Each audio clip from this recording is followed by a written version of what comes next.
Hello, my name is Julie Leslie, the Director of Advanced Academics here in GCISD.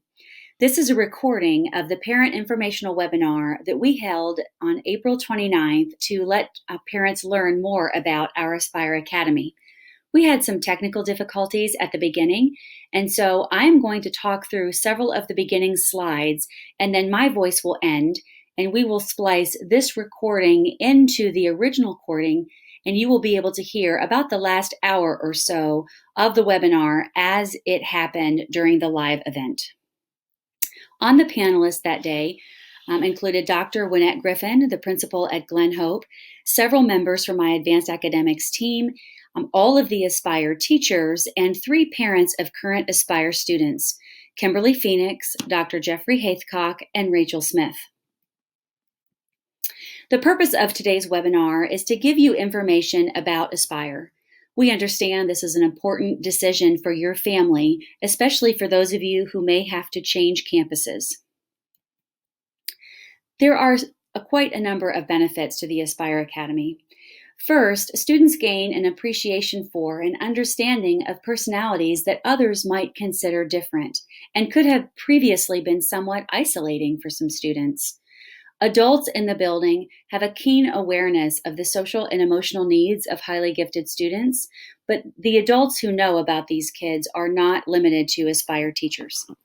The curriculum is built to include student voice and interest, as well as high expectations for academic performance. We endeavor to challenge the students, and they are often challenged by their peers who have similar interests, passions, and curiosity levels. The curriculum typically begins with pre-testing students to determine their current level of knowledge of the required state standards. Our teachers then design differentiated work incorporating higher-level strategies and utilize input from students as well. They are usually able to accelerate the time spent on mastering learning standards, which leaves time for applying what they have learned in special projects. Students benefit from interacting with peers who are like them and enjoy debate, discussion, and deeper exploration of topics. Workload. We do sometimes get the question about whether or not the Aspire students have more homework or if they will have time for extracurricular activities. The answers to those questions are no and yes. They will not necessarily have more homework, and yes, they'll have time for extra activities. Our philosophy is that we like to ask the kids to work really hard while they're in school with us, but then leave them time in the late afternoons and evenings for their other activities, as we know Aspire students are involved in many. Homework is not regularly assigned.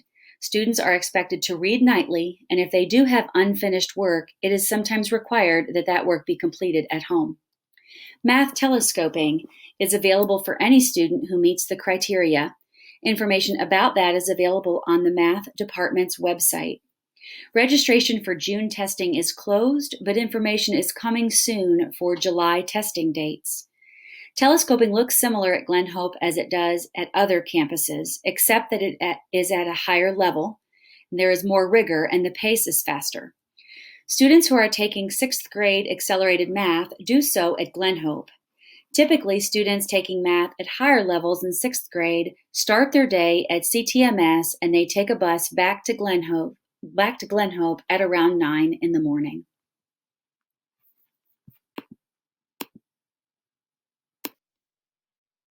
Ma'am. Good evening, everyone. Thank you for being here.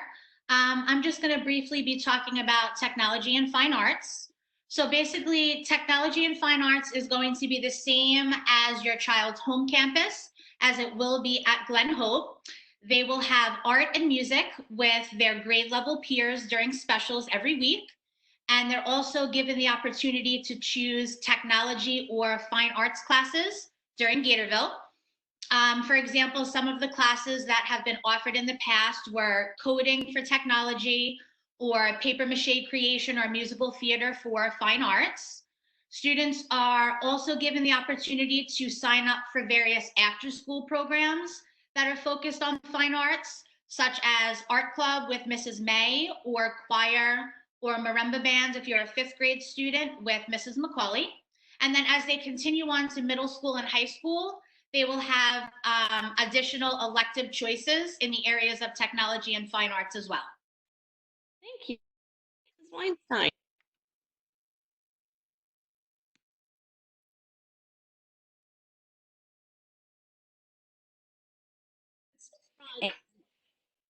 Oops, sorry.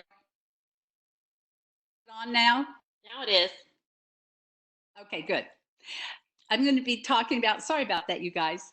I'm going to be talking about how our Aspire students have the opportunity to mix with our traditional students. And of course, they do spend their academic instructional time with Aspire students. But then when it comes time for our specials, like the choir, art, and PE, they're definitely mixed with their age group traditional students. Also, we have to consider they're also having recess with their fifth grade traditional counterparts. And also we have like Gatorville that's open up to all of our students, and they have an opportunity to mix with those students then as well. And we have clubs after school. There's running club, chess club, mentioned choir and art club and other activities, plus student council when that opportunity lends itself. So we really make sure that our Aspire students have those opportunities to meet other traditional students as well as meet other Aspire students. Also, it is required in the Aspire Academy that we offer mixers or opportunities for our classes, our Aspire and our traditional classes to get together. And so at least from the fifth grade Aspire, we offer at least 2 or 3 times, like in the fall, 2 or 3 times in the spring, we get together with our fifth grade traditional teachers and we plan mixers so they have an opportunity to get together that way as well. So I feel like we do a great job with this. Thank you. Mrs. Hollinger. Check your mic. Do you have my screen? Yes. Okay, so I'm going to talk to you about opportunities for our kids to do extracurricular things. Ms. Weinstein touched a little bit on this. The kids can participate in many after-school activities, and they are very popular with our kids. Starting in third grade, they can do choir, and we have a running club on Friday afternoons. That's for everyone. There's a chess club that is extremely popular with our Aspire bunch. And we have DI, we have an art club, and we have safety patrols for the fifth grade. And we have kinder helpers that help with the PE classes with the kindergartners in PE, and that starts in third grade. So lots of opportunities there. We also have a very active student council, a wonderful student council at our school. And each year they have an election process that allows all the an election process, and the fourth and fifth graders are able to run for positions, and student council votes for them. So that's a wonderful opportunity as well. And then I have as well. Lynn, this is Gypsy. Can I stop you for just 1 minute? Of course. We have a question. If somebody could explain what DI was mentioned as a club, can someone explain what that is? Oh yeah, I can tell you a little bit. Someone might know more. It's called Destination Imagination, and it's a volunteer program where kids meet after school for a certain amount of time. They work on problem solving, and then they take it to a district level competition and compete. And then I believe it goes on after that. I don't know if anybody has more information than what I've said. I can talk about that for a minute. Yeah, DI goes to regional and then state, and can even go nationally. Kids can be on teams from, it really is an extracurricular thing. It's not a school thing. So families can kind of get together, several, 5 to 7 students on a team. They don't have to be in the same grade, and they work on both instant and planned challenges.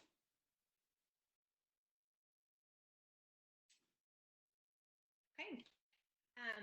The next slide is about testing, and our Aspire students are required to take any state and district level test. So they have to take the STAR test starting in third grade.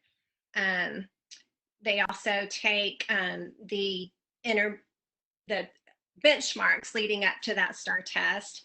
And occasionally the district will have us take universal screeners that our students are also required to be a part of. And then in Aspire, our students take an additional test called the Scantron Performance Series. And we just give that to our Aspire students, and it's for us to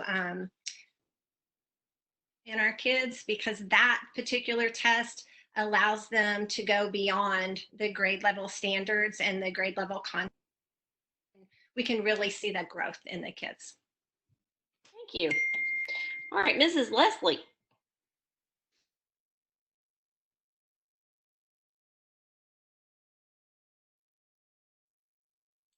Julie, Sorry. check your mic.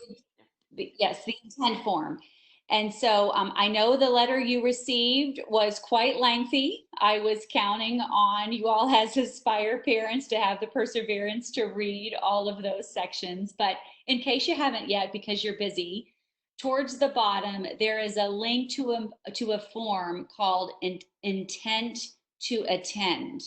Mrs. Grifford referenced this form a little bit ago because that's also where the transportation information is if you need to tap into the district for transportation. But that intent to attend, there is a deadline there of June 15th, and so we've given you lots of time to think about this and to make the decision. But if you would please respond to that, so that we know that you as families have made the decision to attend Aspire Academy at Glen Hope, because that really helps us from the district level be able to plan for next year. Okay, so we are at the end of our information part, and we're going to ask our Aspire parents to talk a little bit about their experiences. The first parent up is Kimberly Phoenix, who has a daughter, Amelia, going into 5th grade.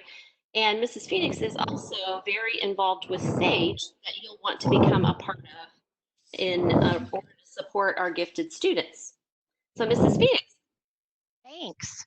Okay, well, at the risk of looking inappropriate, this is the shirt I wore today for our event. It says, "I'm fine, it's fine, everything is fine." So I thought that would sort of give an overview, though, of how we all are feeling these days. As Dr. Griffin mentioned, I have a current 4th grader in Aspire. She was identified in kindergarten. However, we did not move to Aspire until 2nd grade, which sometimes might be a little different. And for some of you that are wondering, later in terms of questions or one-on-one, kind of why we took an extra year to make a decision and how we feel about it after that. It was not anything bad. It was just we were really slow to make a change from a campus that we loved. So I just think that it's kind of an interesting side note. Dr. Griffin had asked us to kind of just tell you how Aspire has benefited our children. And so I would say that for us, we have an only child. And so I would say, her being able to develop friendships with kids who have similar interests, I think that was kind of mentioned in the beginning, has been big for us. They mentioned teachers that not just get our kids, but also really enjoy them because of their quirks, is a really nice thing to have. Also, an opportunity to be challenged academically, and yet at the same time, being given not just permission, but being encouraged to fail is huge for us. To push yourself to your top limit and then learn from it and know that that's okay. And then just a general chance to fit in, I think, has been really valuable for our daughter. And in terms of,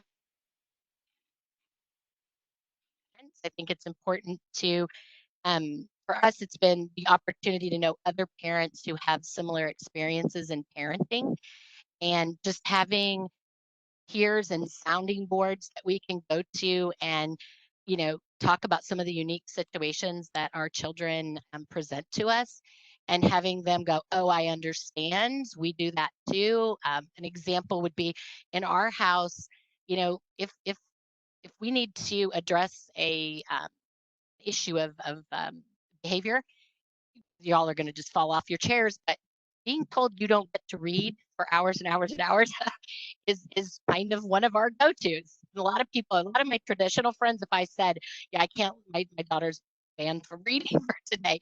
They would just be like, what? So for us, having other parents that get that, that know, I could tell her all day long she doesn't get to go outside or she could care less. So I think just having a peer group that gets it when I say, we're banned from reading for the weekend. And then I thought it would be important to kind of tell you real quickly what I think Aspire has not brought to us, and that is an answer to every problem that we've ever had. It, I want people to know that is not in my opinion, that is not a reasonable expectation. So it doesn't solve all of the challenges of parenting a highly gifted child. It also is not a perfect learning environment. And by that, I don't mean they don't do everything that they possibly can, but I would just say, give grace. It's not going to fix everything. We're all human. When you have a lot of highly gifted kids, you have a lot of intensities and you have a lot of excitabilities and things like that. And so to come in and think that it is going to be conflict-free days because you have now placed them in this utopia is not true. So I would just tell you to give grace. I'm happy to answer any questions and join Sage.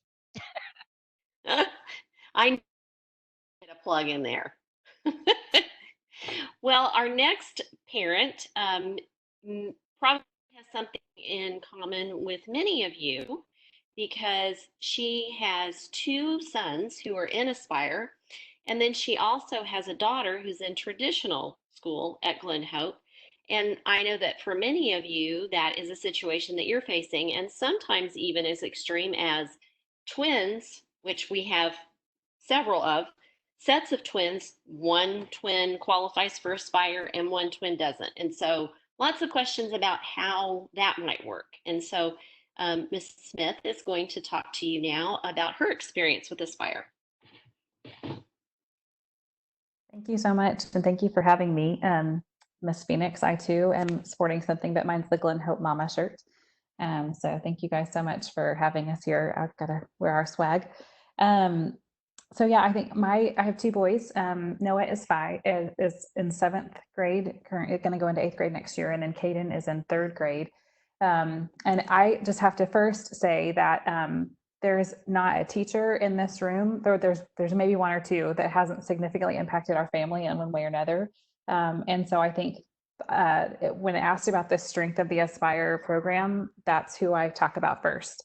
And the support from the district has been phenomenal. And so I have to just say yes, all of the things that you see on the slides and have heard today have really been a direct product of an Aspire teacher going to Dr. Griffin and saying, could we do this? And Dr. Griffin being able to say freely, yeah, let's try it. And there's data to back everything up. There's research, there's effort. And I think that yes culture that the district has created to empower Dr. Griffin the ability to say yes and to do that and then have all of these things work out has really been a commitment of our district. And I have to say, I appreciate that. I am an educator. I'm a principal of a virtual high school. And so knowing the constraints of working in several districts in Texas, I have to say that's got to be the first thank you for being here. So I think Aspire has helped our family in a lot of ways. One of which is we were in a similar program in a different district that did not provide the opportunity to telescope. And for one of my children, that was a very high need. He is in 7th grade. He's 11 and he is currently in pre-calculus and he will be in calculus next year. And so for him, I'm sure some of you are going to understand this, but there was not a day of his pre-kindergarten years that he wasn't asking me 100,000 questions a day. It wasn't just, it wasn't just, is the sky blue? It was, is the sky blue, or why is the sky blue? But then I would give an answer and it wasn't good enough, and then it wasn't good enough. And so I was so thankful when he learned how to read, because I could say, let's go check out a book about that, about why the sky is blue. And he learned all the atmospheres, and he could, identify all of the different countries and states and, everything really early, just because I as a parent with two other kids, because we had 3 kids who were 3 and under, I couldn't manage to satiate his curiosity. And so one of the things that Aspire did for our family that even a similarly modeled program didn't do for us was that it satiated him intellectually, so that by the time that they do come home, so I echo what Dr. Ballard said, by the time they come home, they're able to be kids. Like he's able to just feel satisfied that he's been able and encouraged to ask questions during the day, and then come home and play baseball and come home. And I can't tell you, how many times he did that before he was in a program like Aspire. So they're meeting the intellectual challenge. I also think, so that was really important for one of my kids that was in Aspire. My other kiddo that's in Aspire, he needed more of the emotional permission to be different. He understood that he was different. He could see, he could tell, he could emotionally feel it, but just didn't really feel like he fit in. And so the academic challenge is very important for him. I think that that's awesome and a good place for him and a really great fit for him. He's not the high telescope where he telescopes 1 year in math, but the intellectual, the emotional fit that he's found in Aspire has really benefited our family. They really are, they're kids at home. And I love that because I've gotten my childhood back, but it's given my, highly abled 11-year-old permission to come home and play like an 11-year-old instead of have to be forced to be the high schooler that he's in. So, I think probably the biggest thing that I could say is that my kids' needs are met: academic, emotional, intellectual, and that they're allowed to fail. They're allowed to productive struggle. They're encouraged to do so. But I also think that I regained years of childhood because of the work that these people are doing at school. And we moved twice for this program, and don't regret a single thing about it. So thank you. Thank you. Thank you very much. All right, our last parent is Dr. Jeffrey Haithcock, and he's got a daughter who is finishing 2nd grade. She came to us last year. So he's going to talk to you a little bit about their experience. Yeah, thanks so much for this opportunity. And I just want to echo what the other 2 parents have said at this point. Our daughter was a kindergartner. We were out of district. She was at a small little private school in Grapevine. And when we moved to Colleyville in 2011, we had heard from 2 of our neighbors that have kids in the program about the program. We didn't know anything about it. And where I work in downtown Dallas, and one of my partners there, his daughters were also in the Aspire program. So over a period of about 6 or 8 months, we kept hearing about this Aspire program. And like a lot of parents, did some online research, and we thought, this is worth looking into. It's got a phenomenal reputation. My neighbors and partners are pretty passionate about it. So we had our daughter tested, and when she tested into it, we thought, okay, now we really have to make a decision. And I guess you shouldn't ask a kindergartner what the right decision is, because she just cried and cried and cried and was so emotional about leaving her current school. And we thought, gosh, is this the right decision? But in our mind, it was one, it's 1st grade. It's not high school or college, so it's not the end of the world. Number 2 is, in the worst case scenario, if for whatever reason we didn't like it or she was struggling, we would just bring her back to the school that she was at. So I can assure you that it has exceeded all of our expectations. It's truly a phenomenal program. We're so fortunate to have in the Colleyville community, and we've been just thrilled with her development. And of course, once she started school and was about a week or 2 into it, she loved it. If you ask her what the best part of it is, it's that she gets an iPad and there's no homework. But beyond that, I can tell you from a parent's perspective, while that is true, they learn so much at school, and they're encouraged to kind of go off on these tangents. And it's not, I don't want to say it's unstructured, but it's a little more free form than what you would have in a traditional method. And, I work as an assistant professor. I work with medical students, interns, residents, and so we have, a curriculum that we have to follow, stuff they have to learn.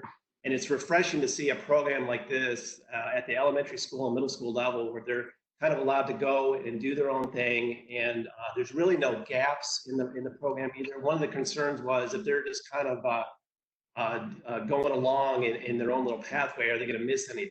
Well, there's still standardized testing. If there's anything that is concerning for the teachers or for the parents, they can fill in those gaps, so to speak. But overall, 2 years into it, we have absolutely no regrets about moving her over there. We've been absolutely thrilled with it. She absolutely loves it. I'm more worried about the day when she has to leave the Aspire program in the future. It's going to be another emotional battle, with the hormones at that time, I'm sure, when it was a teenager. So that being said, we've been really happy with it. And if there's any follow-up questions or any concerns or anything you want to ask as a parent, I think Dr. Griffin's got my email, and happy to connect further in that capacity. Thank you so much. I appreciate that because I know that there will be follow-up questions others have and and you will be a great source for that. So thank you very much. So, Mrs.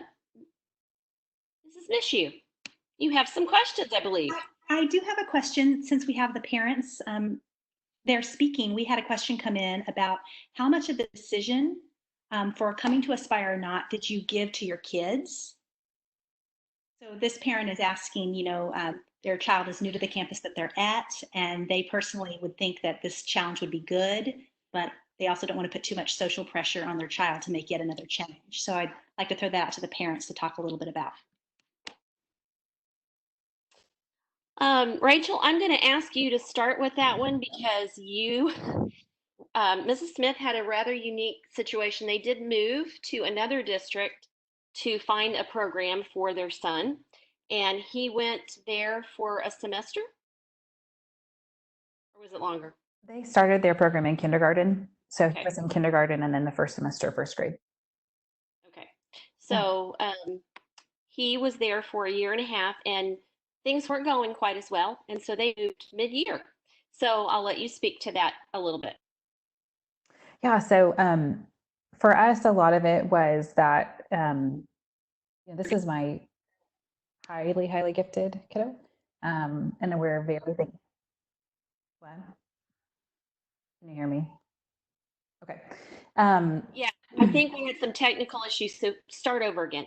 Okay. So yeah, so we moved, they started in kindergarten and then there were a couple of different challenges with that program for him. One of them was that they did not allow telescoping beyond a year. And so like I alluded to earlier, we needed him to have some more telescoping for math. Initially, the first move that we made, we did not really include him in the decision. And so that one was because he was so young, he was 6. I don't know that he would have understood the rationale for it. And I know for certain that so from that program, he was coming home every day, still asking to do hours upon hours of math.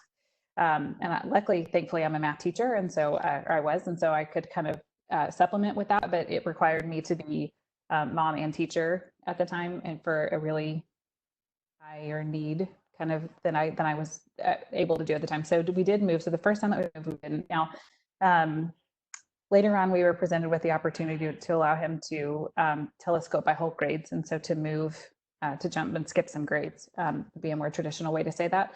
And we did involve him heavily in that decision because at that point we were not just talking about moving houses and moving from one school to another. We were talking about you're going to be 15 your entire senior year, turn 16 in April and then graduate from high school.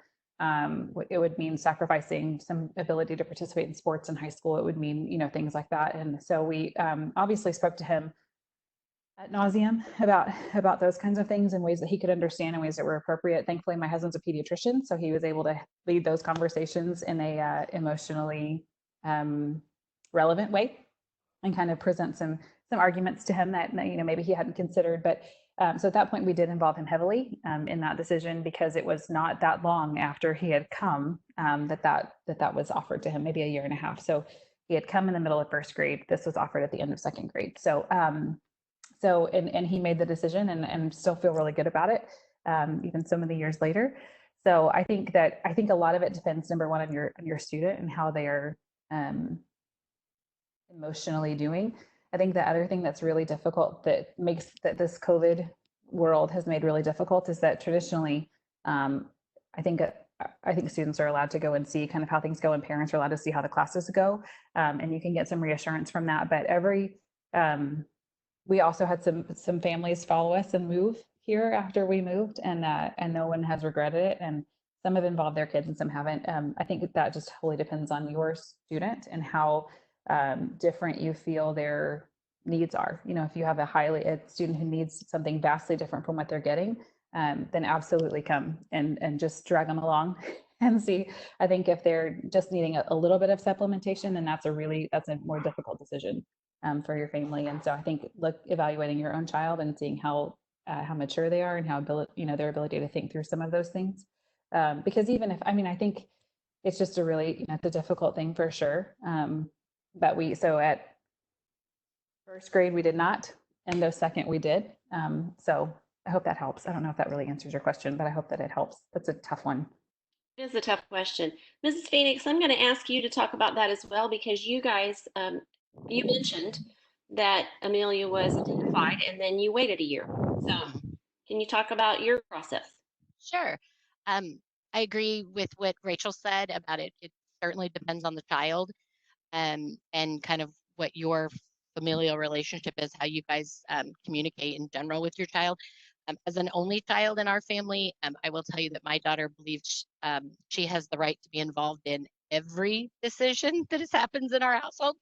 And that doesn't mean as parents we allow that, but she does feel very strongly. She has a huge justice streak. And I will tell you that when she was 3, we traded in a car over the weekend while she was with a babysitter, and I got to hear about it for a year because I got rid of the car without asking her permission. So that gets you out of the mindset of where she thinks about things. That being said, obviously as parents, we made the ultimate decision first, but then we did discuss it with her and got her input. And we ultimately decided, not because of what she said per se, but just because of some of our indecision, to stay at our original home campus for an additional year. And what I will say about that is it gave me a year to watch for certain signs to see if certain things got better as she got older, or did certain things stay the same or get exacerbated. And as she went from kindergarten to first grade, it became more apparent that some of the social situations were becoming more difficult, that things that she wanted to discuss and play and do, other kids were not as interested in that. So she spent a lot of time walking along on the playground alone. So that kind of gets you to like, oh, okay, yeah, maybe this is the thing we need to do. But we do talk about a lot of things as a family, and she does get an Dr. Hayescott, oh, I'm sorry, Kim. I'm sorry. You were cutting in. I thought you were done. Dr. Hayescott, you mentioned talking with Caitlin about your decision, and then I kind of heard you say, and then we went ahead and did what we thought was right anyway. So you might be able to speak to this question a little bit. Yeah, I would say that's pretty accurate. I think once she tested into the program and we did a little more research, talked to some of the families we knew, even though it's a hard decision to make, we thought like this is the best opportunity for her. And we thought trying to convince a kindergartner it's a challenge, but basically we made the decision like you're pretty much going over here. We didn't say it that way to her, but we tried to sell her on it and why this is good for her. And it's not going to be as bad as you think. And I know you're going to miss your friends and your current teachers. And her situation, I mean, she was really happy at the school she was at, loved her teachers, her classmates and all that. But we just thought, just to be blunt about it, we thought if you have this opportunity to go to this program, you go. And you're going to make it work. And, if it doesn't work out for any reason, well, you can always kind of go back to where you were and get plugged in. I mean, in the grand scheme of things, a year isn't a big difference. So we thought it's a very unique opportunity. It's a very special program. And, I did want to say earlier too, that brings up one of the things about Aspire is that they have a pretty small cohort of classmates, and it's that's great for the student to teacher ratio. But one of the benefits too is that they're integrated with the other traditional classrooms throughout the day. So she still has those social interactions, at lunch and recess, PE, all of the before and after school activities. I mean, we've taken full advantage of the Kids U before and after school. That's been great. The running club she loves. So I think they're not as isolated as they're allowed to be integrated with the other classmates. And so one of the things that we were also concerned about was social development too, because the academics was obviously phenomenal, but socially, is she going to be exposed to a diverse amount of opinions, all her other classmates, in such a way that she continues to develop. And that is a big selling point of the program. It's not just this little world within the school. They also have the opportunity to interact with everyone else in the school. So at the end of the day, it was, even though it was a difficult decision, it was definitely the right decision. Great. Thank you so much. And then we've Dr. got, Griffin, I'm sorry, I forgot to say with my second, we didn't give him the option because he started to talk about how he felt different in his own class, and how he was not feeling like he felt just different and isolated. And so we didn't give him the option either because we knew probably what that was. So I didn't say that, sorry. good. Thank you.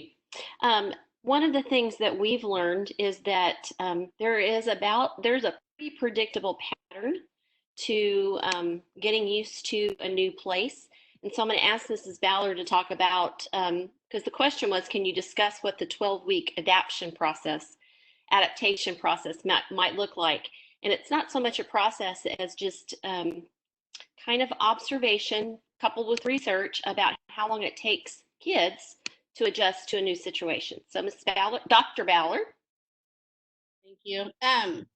This information, back in 2004, Dr. Nicholas Colangelo at the University of Iowa and the Berlin Bank Center came out with a report called A Nation Deceived, How America is Cheating Its Gifted Students.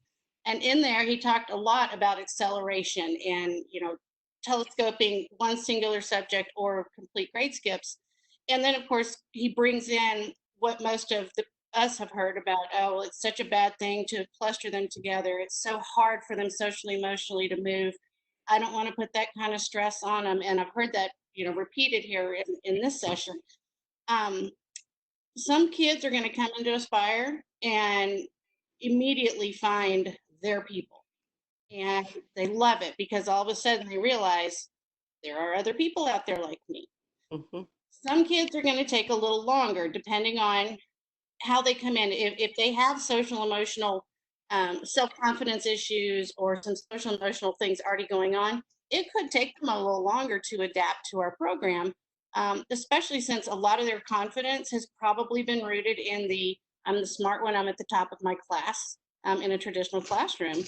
And once they get put into an Aspire classroom, they realize, wait, I may not be the smartest one here anymore. And that can really affect them. And that's when we start to see them going home and talking about, I don't like this. I don't want to stay here.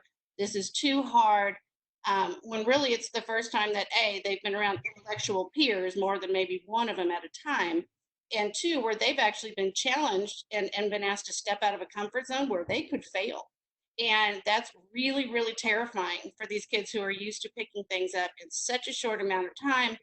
And as parents, nobody wants to see their child resisting going to school or coming home and crying and just saying, I don't like it. I don't want to do this. And what Colangelo was saying, for a major change like this in an academic setting, usually about 12 weeks is a time period that we look at these kids to give them some time to adapt. Again, some of them are going to be early and have no problem. We have seen kids who 6, 7, 8 weeks out are still struggling to kind of find their footing. And we just ask parents, please just let us get to that 12-week period. And if it's still not there, let's sit down and talk and figure out what's the underlying cause here. Because usually by that point, for these kids who really had struggled in the past, it's just like a switch was flipped.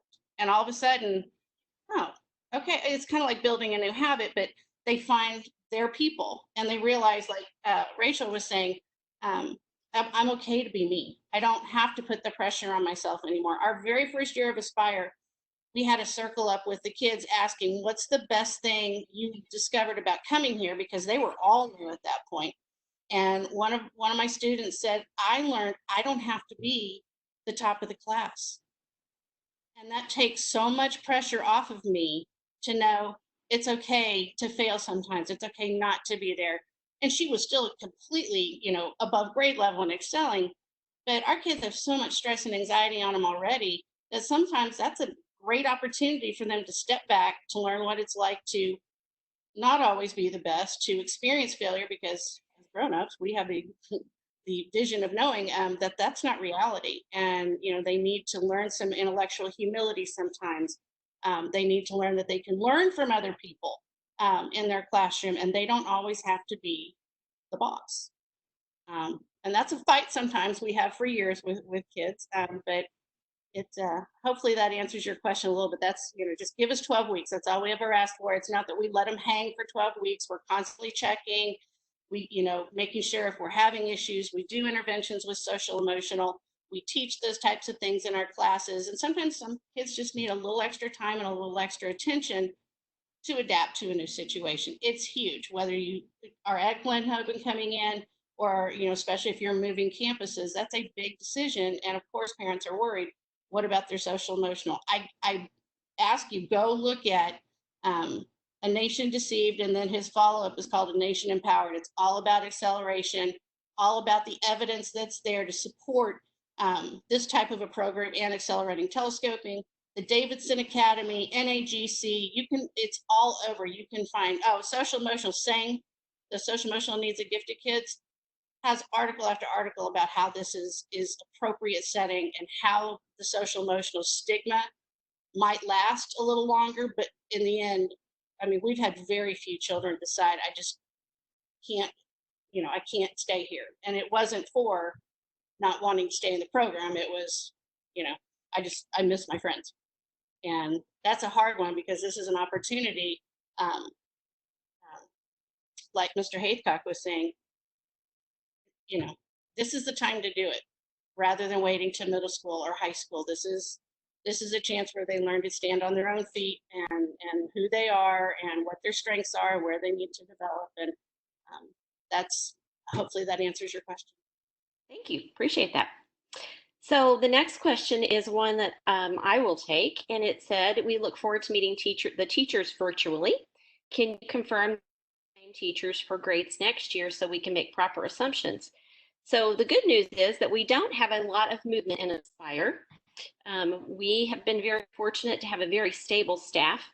In fact, 3 of our teachers, Dr. Ballard, Mrs. Patton, and Mrs. Hollinger, began our program in 2013, but we are unfortunately going to miss one of our number next year. Mr. Boykin is going to go to another elementary school in order to be their GT specialist.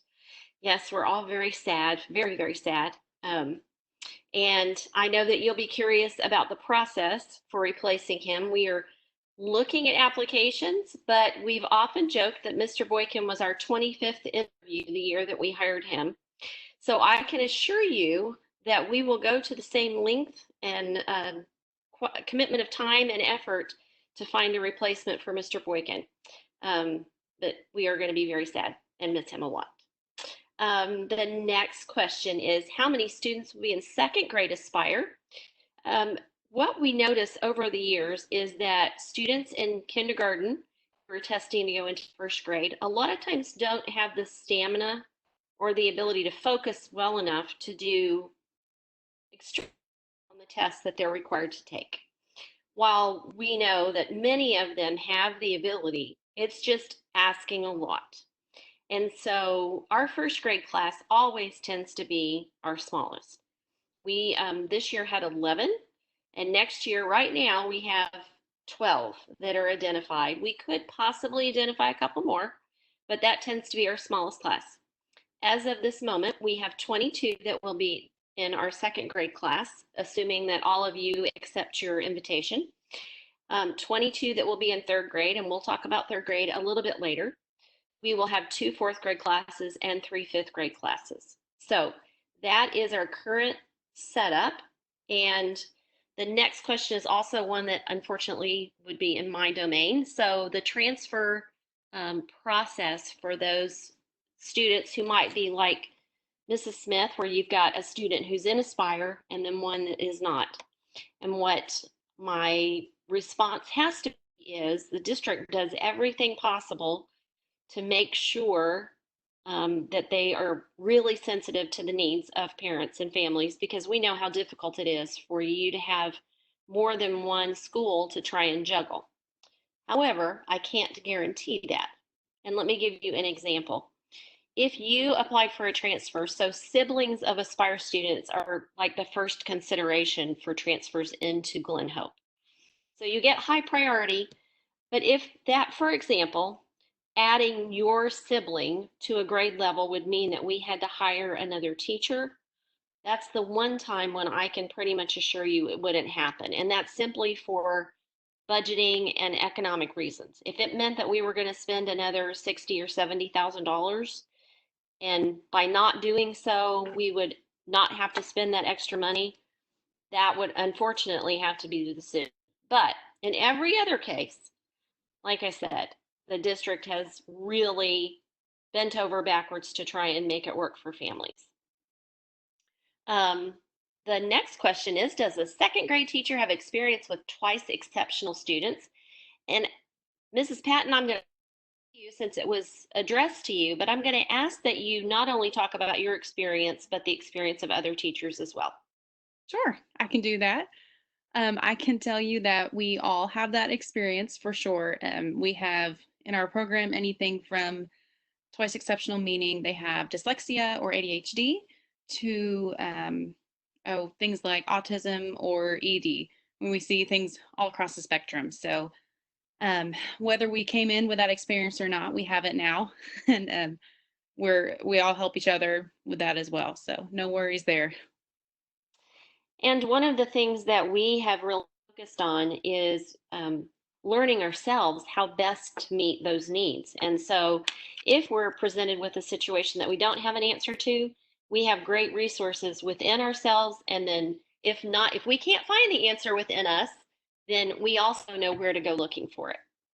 The next question is, I'm curious about how rigorous the program is, especially compared to their current coursework.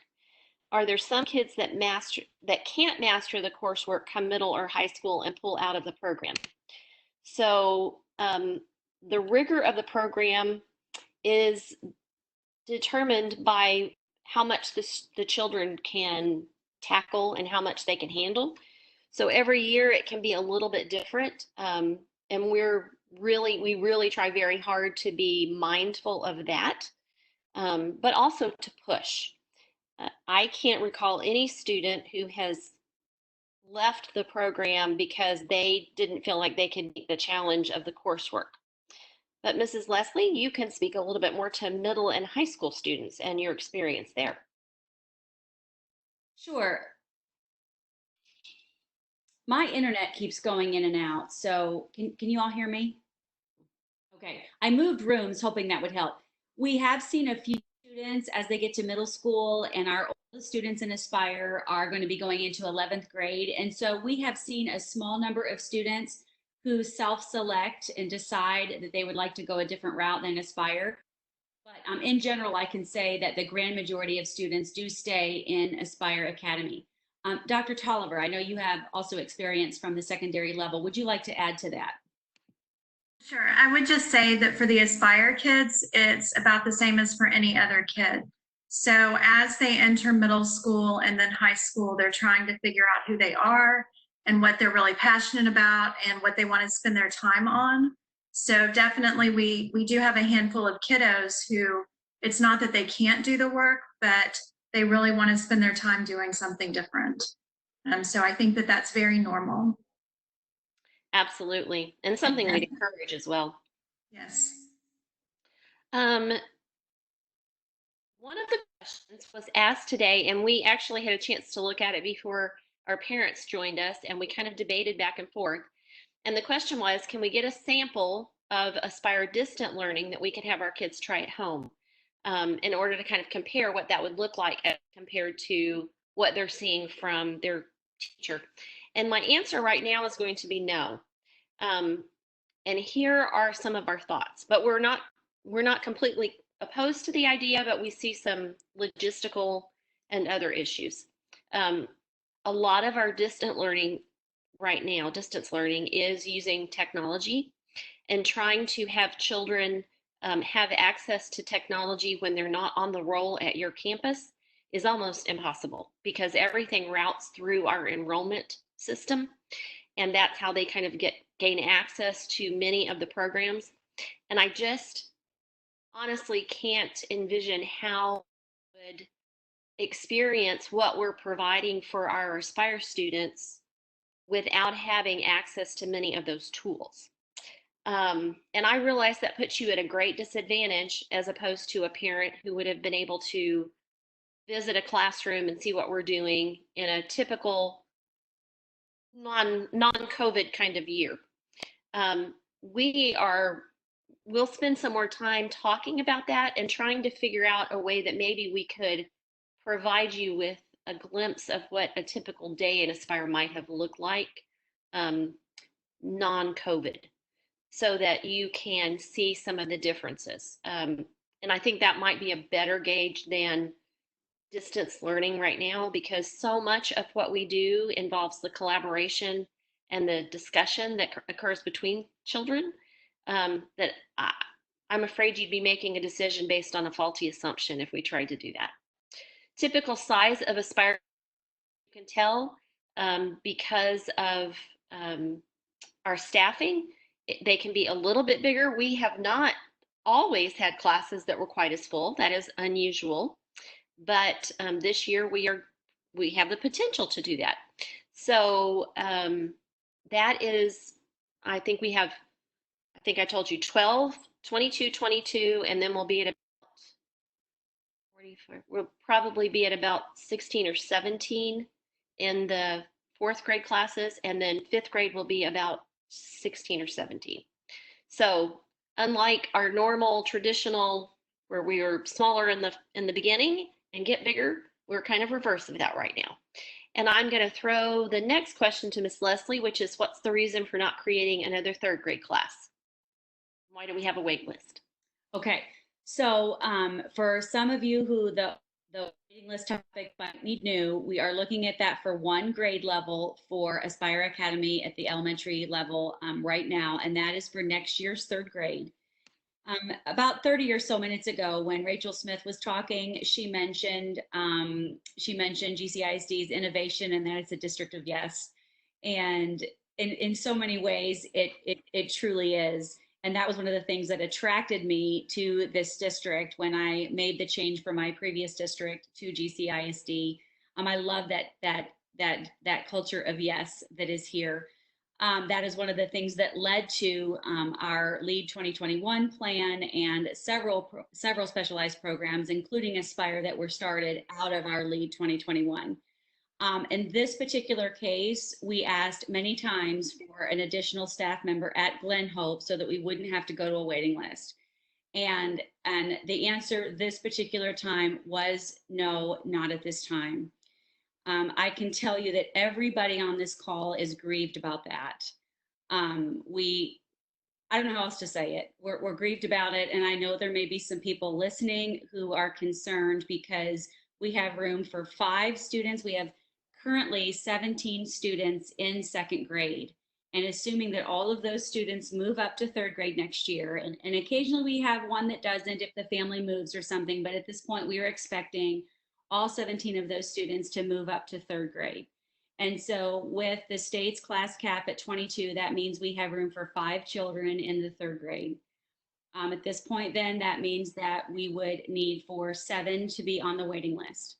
For those parents, they received a letter from me that was very similar to the letter that all grade level parents received, except for it had some additional information sharing this waiting list situation and trying to be fully transparent, and also letting them know that we will have a live webinar on June 5th where they can come and watch how the students will be, the 5 students that are placed in next year's third grade class will be randomly chosen.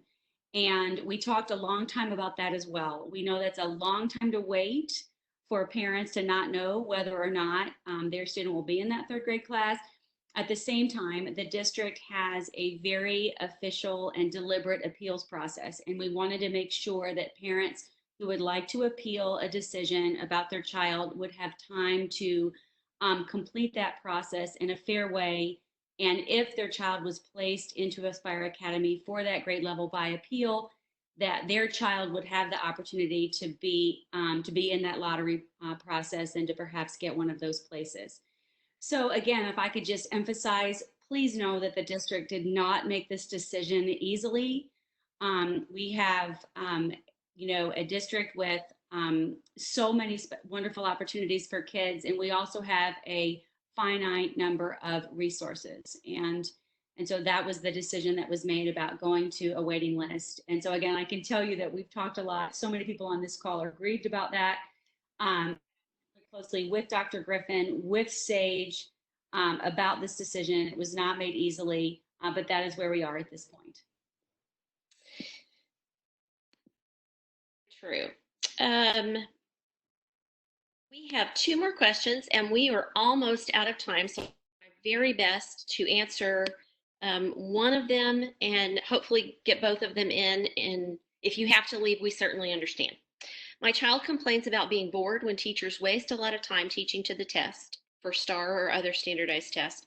Does Aspire spend a lot of time on that, or does a quick review, taking for granted these kids will all pass? Well, let me disabuse you of that notion, because that doesn't always happen. What we've learned over the years is that our Aspire students come to us with different strengths and needs.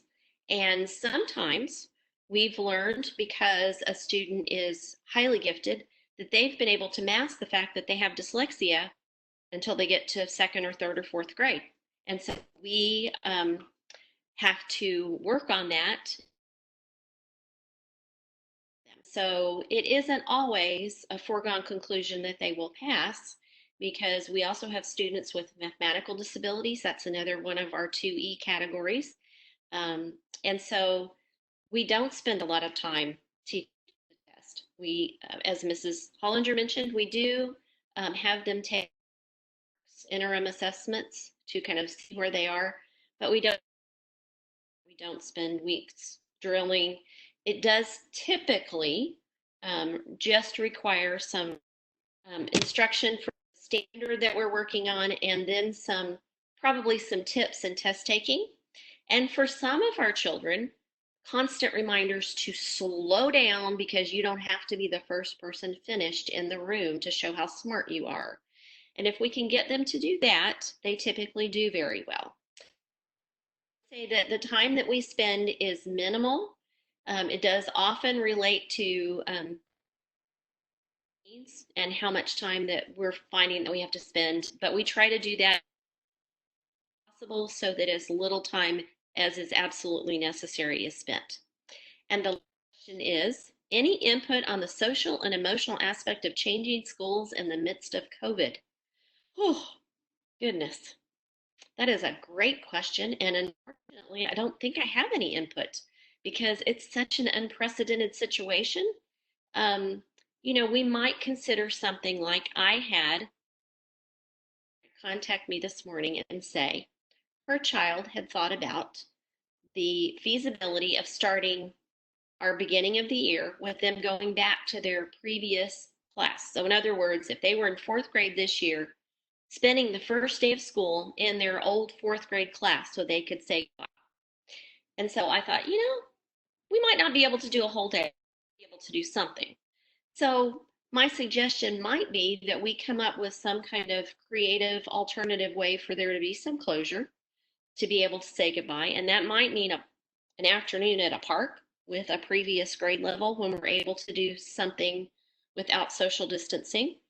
On the other hand, out of sight, out of mind also comes to my thoughts, because after, and then we've had summer, it might not be quite as painful to make that change. So I could also say on the one hand and then on the other hand. So if we had more time, I would offer that up for more input, but I think that we are out of time. And we want to say thank you to, first of all, our panelists, parents, teachers, staff. Thank you so much for spending this time with us, for investing your afternoon. Dr. Griffin? And then, oh, yes. Did we get through all the questions? Because my email to parents said we were on until 5:45. Good. But I just want to make sure, have we gotten through all of our questions, just to make sure that I've told the parents the truth? Yes. Actually, I see strike-throughs. Gypsy has done a great job of working through that. She is raising her hand, though, so maybe she's got.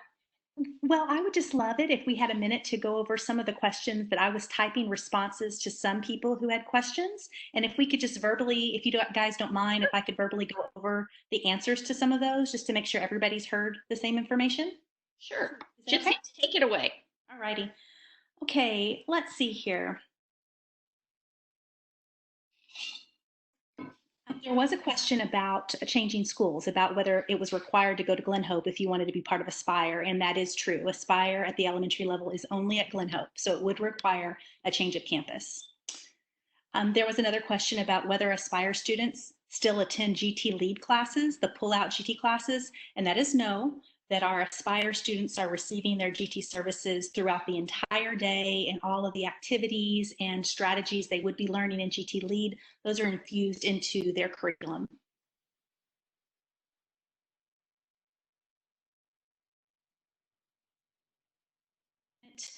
Qualifies for Aspire and they decide not to attend, are they eligible in following years? And the answer to that is yes, you are eligible to be tested, but placement is not guaranteed. So just because you qualify this year, that does not mean you would have a place for the next year. Your student would have to requalify for that year. Let's see here. Except for those students that are on the waiting list. Right. I was Exactly. Yes, ma'am.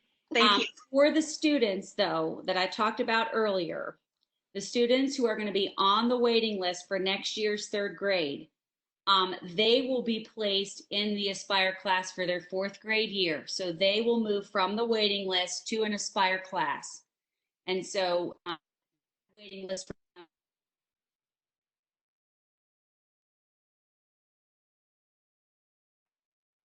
like what you said, Gypsy, that's true. Yes. And I think the last one that I have is the question of, once you're in Aspire, do you have to retest or are you in? And once you qualify, you are in, and that means that you're not retested to go to the middle school or go to the high school. You're part of that program. That's all I have. And we didn't have any more that came in on the chat. Oh, Mrs. Phoenix has her hand up. Unmute yourself, though. I know, and then I didn't. Did I mute it again? Did I hit it too hard? Well, you're good now. We can hear you. No, now you're muted. I'm gonna sorry. Okay, I was just going to say my last pitch for Sage. For some of you, if you feel like you didn't get your questions answered, or not that you didn't, that you come up with a question later, or you think about it and you're like, oh, I'd really love some opinion there, or particularly back to the question about differentiation, like how is it different in terms of what the kids are being offered now versus, you know, what they're being offered in a traditional classroom during our distance learning opportunities. I would just direct you to the Sage website. You can go to www.dc-sage.org, and you can get connected there with anyone on our board. We have campus reps at your individual campuses that would probably be happy to connect you with people, and we could connect you with a parent who is currently in Aspire in your grade level that maybe would be willing to at least give you their perspective.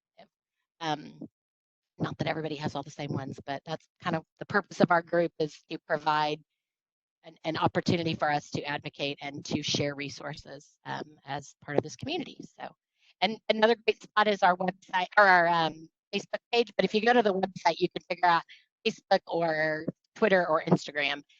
We have places there where you could just post the question about what do people think, and they're going to give you their opinion. Would any of the other panelists have a parting comment or information you think it would be great for parents to hear, given what you've heard in our webinar this evening? Julie, this is Kyle. I saw one question just come in.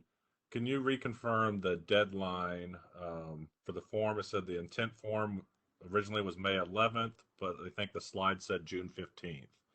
Oh, confirm that? Yes. So the earlier that you can make that decision, the better. I did go ahead and extend it to June 15th whenever I realized we were going to need some time for the parents who are going to be a part of that drawing on June 5th. So it would really help us if you could if you could answer that sooner than later. But yes, June 15th is the deadline. Thank you, Kyle. And so, yes, one more question, Julie, that looks like Dr. Griffin might need to address that question. Okay. And it says, will there be a meet the teacher and an opportunity for a tour closer to the fall, assuming COVID restrictions are lifted?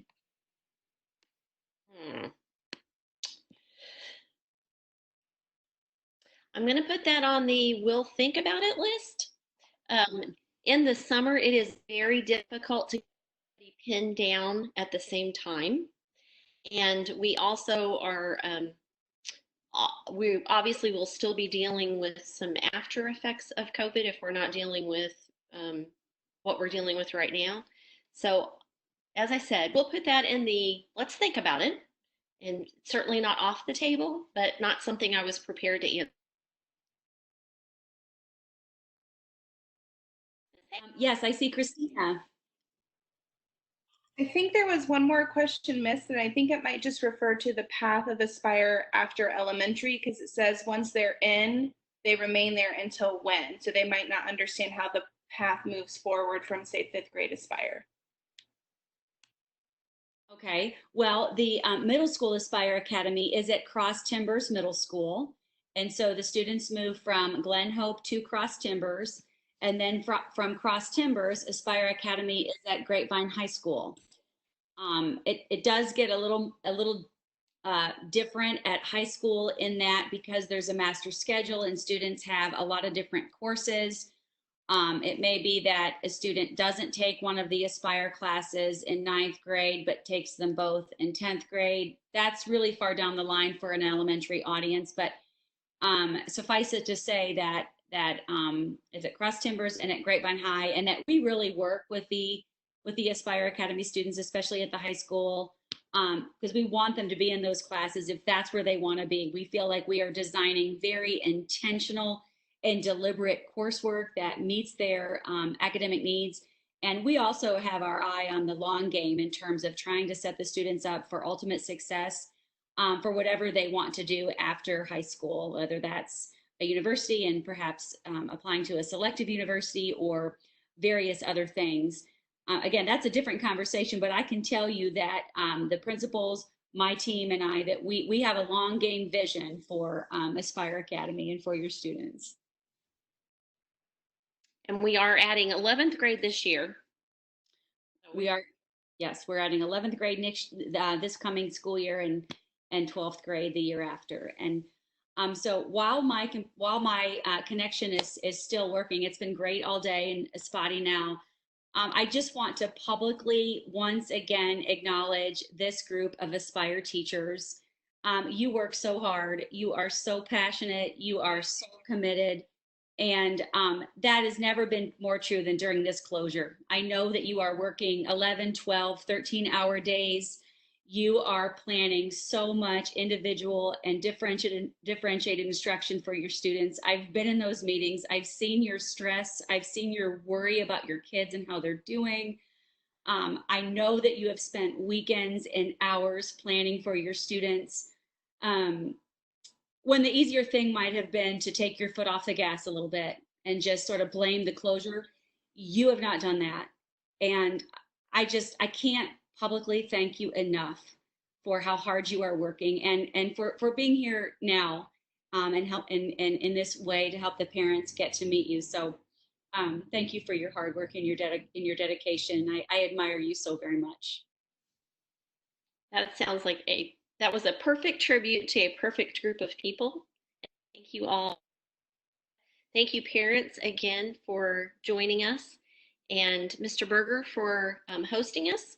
And if you've got additional questions, Mrs. Leslie has put her email address. You're welcome to email me as well, and we will be more than happy to answer any question that you might have. We'll be looking forward to getting to know you better in the coming years. Thank you. Thank you all so very much. Have a great evening.